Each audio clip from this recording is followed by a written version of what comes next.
It's Mountain Monday, and you know what to do. Breathe in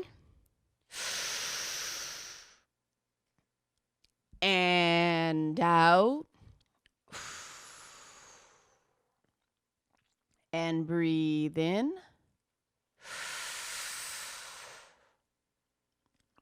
and out. And there was a lot of Twitter drama this weekend, but I'm not touching it. There are certain things on Twitter that are just too nuclear for me to touch on here. I know that some YouTubers do quite well, get lots of clicks through drama. I don't like doing that. And part of the reason I don't like doing that is what I want to talk about today. Boundaries, personal boundaries, something that a lot of people on the internet do not have or don't have strong ones or healthy ones. And we hear about setting boundaries and everything like that. It's almost become a cliche, but it's basically knowing and understanding what your limits are. And the problem is that in this day and age, people like to read a whole bunch of self-help books and read, daily success websites and think that they're supposed to bust through boundaries and achieve beyond them and the whole thing. It's nonsense. Everybody has boundaries. Some people are fortunate enough to have more wide-ranging boundaries than others, but everybody has limits. Mentally, physically, psychologically, basically anything you can put a stat point in Vampire the Masquerade. There's a boundary for that. And I mean, character, Dungeons and Dragons and, RPG character creation is a good example of that. You set your stats and those are your character's boundaries. That's what they can achieve. And, a well-designed game doesn't let you go beyond those. And you get good at being the character by understanding what that character's unique boundaries are. Now, why do we understand this in a game but not in the real world? Well, because we don't see games as teaching us things like that about real world skills, because we're constantly told how bad games are for us and we don't talk about how games can be good for us. And that's why I'm talking about this today. And, obviously we know we can only lift so much, we can only run so fast, we can only see so far, we can only hear things that are so quiet or too loud. But when we think about mental health or personal well-being, we think we should be able to do all the things. And I'm still concerned about the effect of, how do I put this? Because it's not the effect of social media, it's the effect of certain communities that encourage people to break each other's boundaries. Boards that encourage everyone to be negative, and it's considered bad form to say, stop it, you're being an asshole. Because you're supposed to be able to show you can take it. It's just shit posting. No one's supposed to take anything seriously. This, to me, when I watch it, is a gradual erosion of personal boundaries. And I actually read some subreddits over the weekend that were ripping apart a blind guy writing ability. So somebody who cannot see well enough to proofread their own work to the degree that a sighted person could was being picked on for using two homonyms interchangeably. And why did that get missed? Well, because this person couldn't see two words that are spelled differently but sound alike. Oh God, yes, that shows they're totally unprofessional and not cut out to write and they should go away. And the thing that struck me is that the board in question had collectively determined they didn't like this writer. And because they didn't like this writer, nobody said, hey, whoa, there are certain things that are fair game and certain things that really aren't. And that kind of made me realize I'm not reading this board anymore, because any conversation, any feedback I could possibly get from here is poisoned by an inability to disagree respectfully. Everybody has to agree or GTFO. I went over a couple other Reddits and I saw that process repeated over and over and over again, in different ways, in different manifestations. The best one was a subreddit that has personally been awful to me and took a cat joke I made as proof I was across the board transphobic and had the gall to say that they expect people there to recognize the difference between doing bad and being bad, essentially. It's like, oh, really? But there's no point in weighing into that. You chuckle, you move on. And, but you sort of realize that you're wasting your time. Now, the big question for me is, what do I do about people who continue to post on these boards with that have basically descended into echo chamber? How do I set boundaries with those people and, respectfully maintain their right to go where they want and post where they want, because I can dislike the board and dislike the impact the board has on people and not dislike the people. And that's one thing about having boundaries, is you can set those differences. But the problem is setting boundaries is difficult, and it's extra difficult with people who don't have strong boundaries themselves, because somebody with strong boundaries understands strong boundaries in other people. And I know personally, people have stronger boundaries in some areas and weaker boundaries in other areas. I know my weakest boundaries is my family. I don't say no to my family enough on certain things. But, but when I come to work, it's weird, because when I come to work, this completely different brain kicks in and I can say no. I think what it is that with, professional stuff, you always got to be prepared to walk away. This is something I've learned. There is no deal that you can't be prepared to walk away from, because that will be the deal where you'll get exploited. You have to be prepared to say no unless the terms of the deal are right. But family's not so easy, right?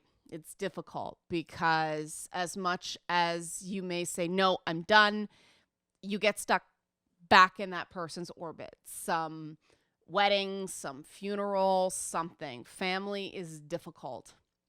And I'm tired of cutting people out of my life personally. I had a long stretch where I had to do it constantly, and I'm just tired of it. And I know I have to get better at that. And that's sort of one of the things about it, is you have to know where you're weak, and you have to sort of admit, I got to work better here. But what I find is, especially in internet communities, the minute people find one thing wrong with a person, that is the thing they keep coming back to discredit everything they say. And I don't know why anybody would stay in a community that does that, because that is tearing someone down for a natural human imperfection.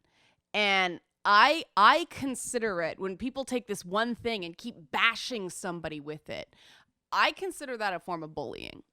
And it's so odd, because I see that behavior so often from people who are anti-bullying advocates. Now, or alleged anti-bullying advocates, one of the things I had to learn with my own boundaries is you can't join in every fight. You can't solve every problem. You can't throw your hat in every ring. You only have so many hats. Hats are expensive, and so you have to take care of your hats. But it's difficult sometimes to watch that stuff and feel like it's so unfair. But one of the things that boundaries do is allow you to, at least for me, it allows me to fight smart instead of hard. And that's why they're important. I mean, the problem with the general discussion of boundaries is it sounds so wishy-washy, mamby-pamby. Like, the minute I hear the term self-care, personally, I check out.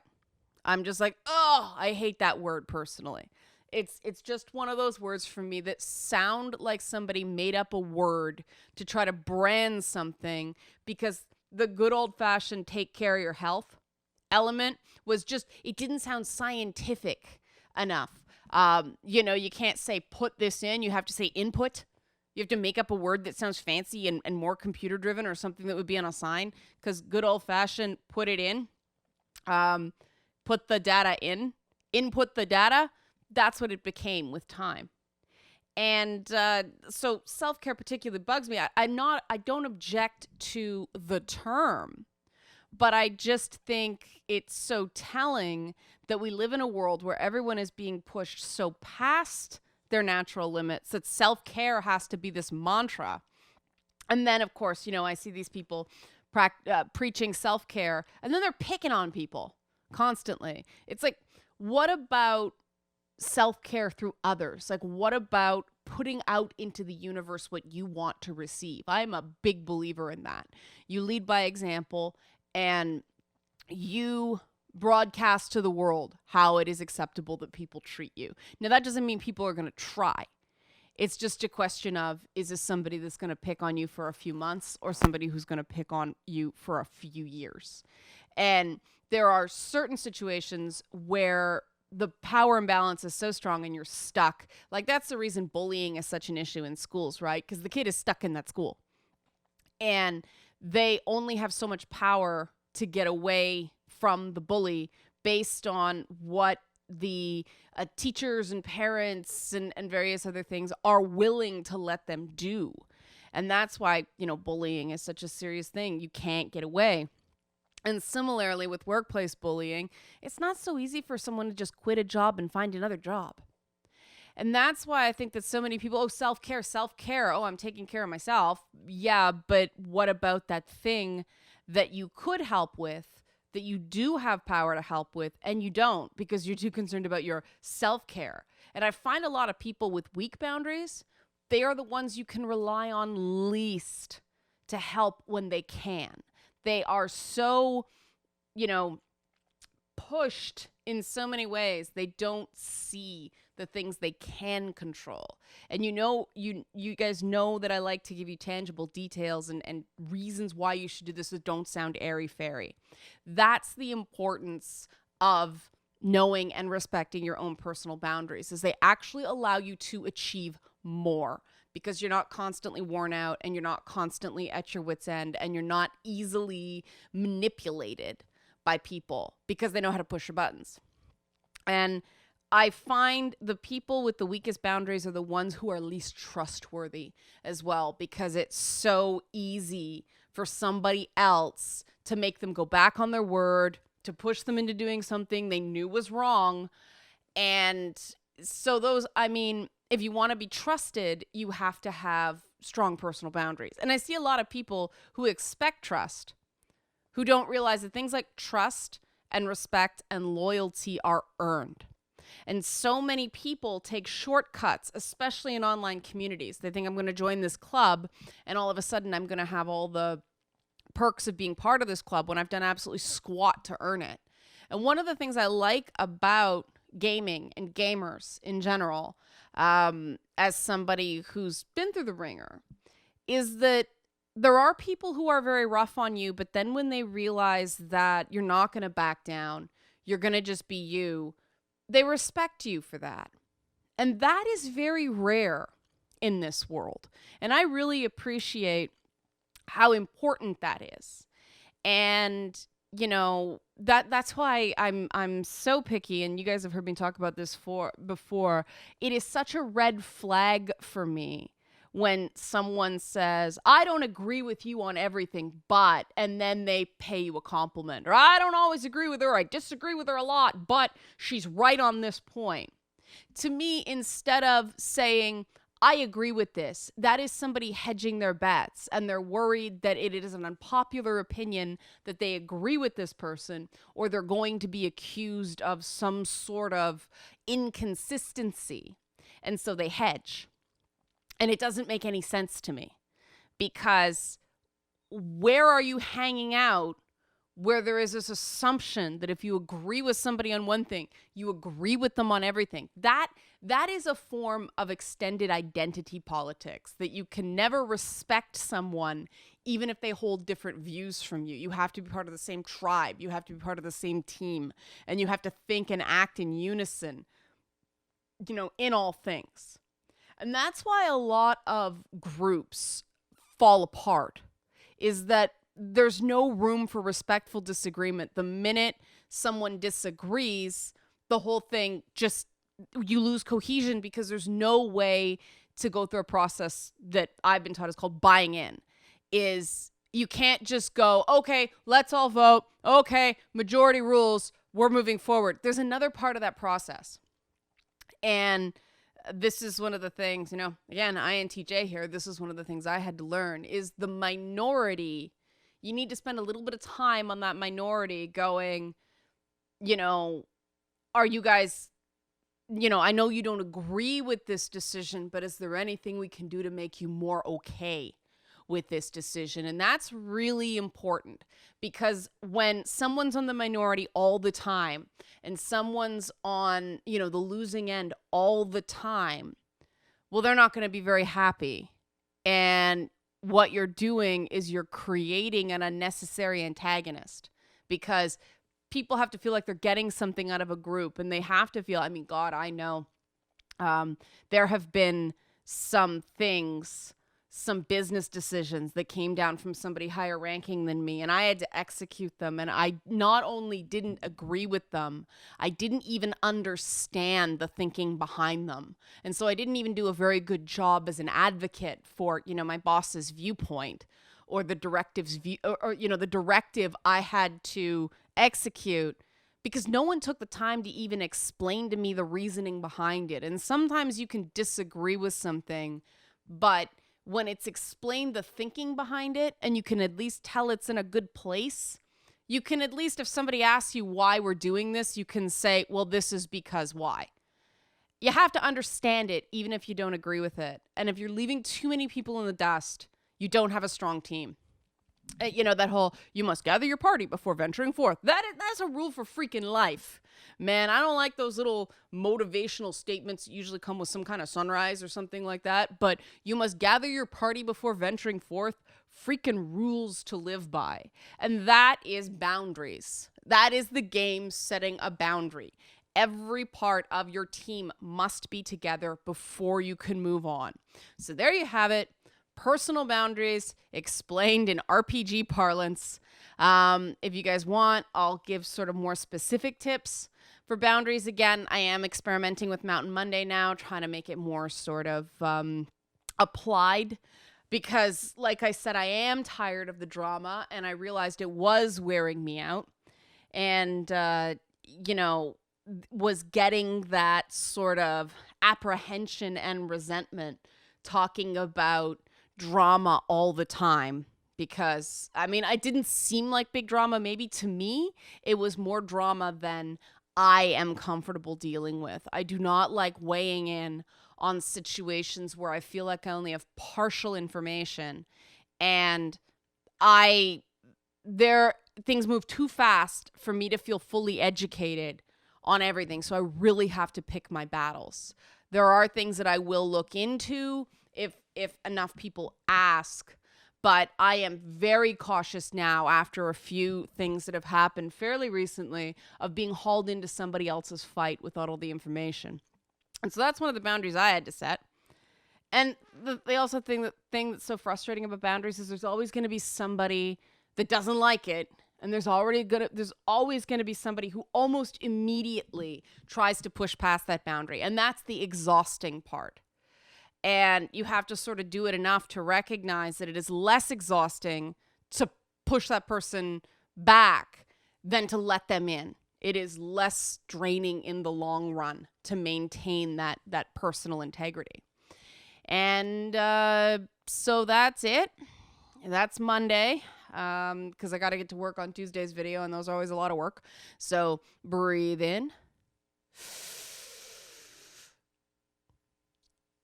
And out. And And breathe in. And out.